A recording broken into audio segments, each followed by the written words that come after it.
চাঁপাইনবাবগঞ্জের সদর ও শিবগঞ্জ উপজেলায় ভাঙন রোধে কয়েক বছর আগে দেয়া হয়েছে ৮টি রক্ষা বাঁধ। তবে এসব বাঁধের নিচ থেকেই এখন প্রকাশ্যে চলছে বালুমাটি উত্তোলনের মহোৎসব। এতে ভেঙে যাচ্ছে নদীর পাড়, ঝুঁকিতে রয়েছে তীররক্ষা বাঁধ। পদ্মা নদী ছাড়াও মহানন্দা নদীতেও একাধিক স্থানে চলছে অবৈধ বালুমাটি উত্তোলন। এমনকি একই এলাকায় অবৈধভাবে বালু ও মাটি কাটাকে কেন্দ্র করে হত্যা ও ককটেল হামলার ঘটনা ঘটলেও বন্ধ হয়নি বালু ও মাটি কাটা সিন্ডিকেটের দৌরাত্ম্য। জোরপূর্বক অবৈধভাবে মাটি ও বালু উত্তোলন করায় উর্বরতা হারিয়ে চাষাবাদের অনুপযোগী হয়ে পড়ছে পদ্মাপাড়ের হাজার হাজার বিঘা ফসলি জমি। মাঠ যখন ডাঙা হয়ে গেল, এর ভরার তখন এই যে আমাদের এলাকার লোক কিছু কিছু লোক বিক্রি করে, চুরি করে। তারপরে সরকারের লোক আছে, সরকারের লোক এসে বাধা দেয়, ওরা কি কিছু পয়সা করে দেয়, আবার সরকারের লোক চলে যায়, আবার রাতে রাতে আবার ভরাট কাটে। এই কাটতে কাটতে কাটতে এই দেশ আবার কিন্তু দেশ আমাদের ধ্বংস হয়ে যাচ্ছে।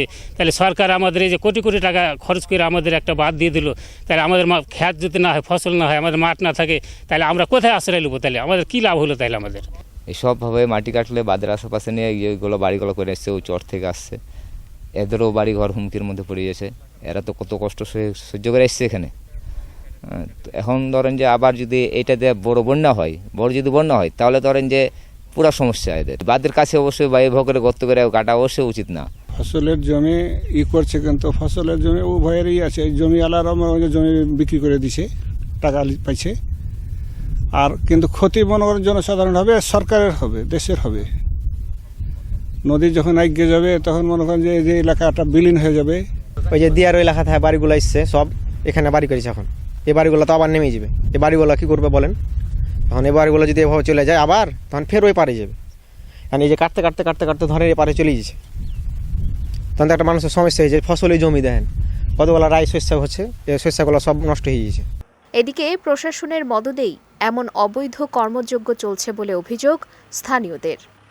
ওই পুলিশে টাকা খেয়েছে, খেয়ে কাটাইছে। একদিন গাড়ি আটকাইছে, তারপর দিন তো ফের শুরু করে দিয়েছে, টাকা পেয়েছে। তখন আজ নাই, ফের টাকা খেবে, কাল গাড়ি ভিড়ে যাবে কিলেতে।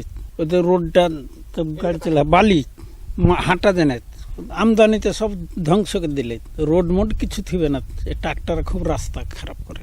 অবৈধভাবে পদ্মা ও মহানন্দা নদী থেকে বালু ও মাটি কাটা বন্ধে ব্যবস্থা গ্রহণের আশ্বাস দিলেন স্থানীয় পানি উন্নয়ন বোর্ড ও জেলা প্রশাসনের এই কর্মকর্তারা।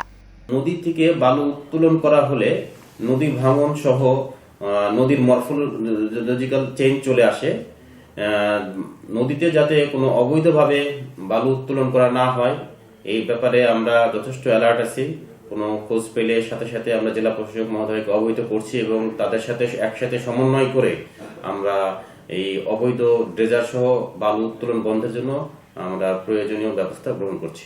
আমরা নিয়মিত অভিযান পরিচালনা করছি। আমাদের এক্সিলেন্ট সাহেব নিজেও যাচ্ছেন, আমরা খবর পেলেও যাই। এমনিতেও ওখানে আমাদের ভূমি অফিসের লোকজন তৎপর আছে, কিন্তু এই দুষ্টু চক্র নাকি রাতে রাতে এই কাজগুলি করে। তো আমরা এখন নির্দেশনা দিচ্ছি যে যারা এগুলি করে, এগুলি খোঁজ পেলে তাদের বিরুদ্ধে যেন আমরা নিয়মিত মামলার দিকে যাবো। তাছাড়া থামানো যাচ্ছে না। অবৈধভাবে বালুমাটি উত্তোলন বন্ধে দ্রুত পদক্ষেপ নেবে প্রশাসন, এমনটাই প্রত্যাশা সকলের। বিজয় টিভি নিউজ ডেস্ক।